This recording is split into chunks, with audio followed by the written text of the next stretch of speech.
হরে কৃষ্ণ, রাধাসখী রান্নাঘরে আপনাদের সবাইকে স্বাগতম। তো আজকে আমরা ভগবানের জন্য তৈরি করছি রাজমা, বিনস, আলু, টমেটো সবজি।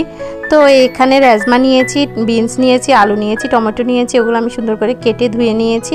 আর রাজমাগুলো কিন্তু আমি আগের দিন রাত্রে একটু ভিজিয়ে রেখেছি। তো এখানে টমেটোগুলো আমি একটাকে 8 পিস করে কেটেছি।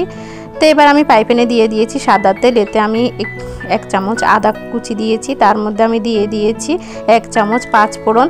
তো 5 ফোড়ন আদাটা একটু লাল হলে এর মধ্যে আমি সবজিটা দিয়ে দেব, রাজমা, আলু আর বিনসটা। তো দিয়ে এবার আমি খুব ভালোভাবে নেড়ে চেড়ে রান্না করব। আর এখানে আমি দিয়ে দেব পরিমাণ মতো লবণ আর দিয়ে দেব পরিমাণ মতো হলুদ। এবার হলুদ লবণ দিয়ে আমি খুব ভালোভাবে এটি রান্না করব, একদম ভাজি ভাজি করে নেব, মানে যতক্ষণ পর্যন্ত একটু হালকা লাল না হচ্ছে। তো আমার ভিডিওগুলো যদি আপনাদের ভালো লাগে অবশ্যই আমার চ্যানেলটি সাবস্ক্রাইব করবেন, লাইক দিবেন, শেয়ার করে দিবেন। তো যখনই এরকম খুব সুন্দর করে লাল লাল হয়ে যাবে তখন কিন্তু আমি এখানে দিয়ে দেব পরিমাণ মতো জল। আর এই সবজিটা আপনারা অন্য রুটি মানে সব কিছুর সাথেই পেতে পারবেন, অনেক সুস্বাদু হয়। তো এবার আমি দিয়ে দিয়েছি পরিমাণ মতো জল, যেহেতু আমি এটি মাখো মাখো করব তাই বেশি একটা জল দিইনি।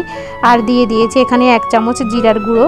তো জিরার গুঁড়োটা দিয়ে এখন আমি আবারও নেড়ে চেড়ে ঢেকে রাখবো যতক্ষণ পর্যন্ত রাজমা আর আলু, বিনস সব সিদ্ধ না হচ্ছে। তো এখানে আমার এই যে রাজমাগুলো খুব সুন্দর করে সিদ্ধ হয়ে গেছে।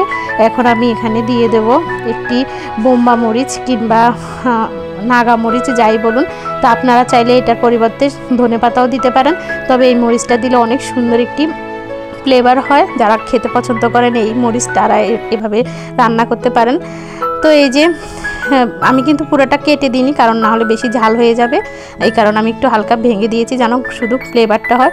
তো এরপর আমি এটি ভগবানকে অন্যের সহিত অর্পণ করেছি আর সবাই মিলে আস্বাদন করেছি পরম সুস্বাদু কৃষ্ণপ্রসাদ। হরে কৃষ্ণ, ধন্যবাদ।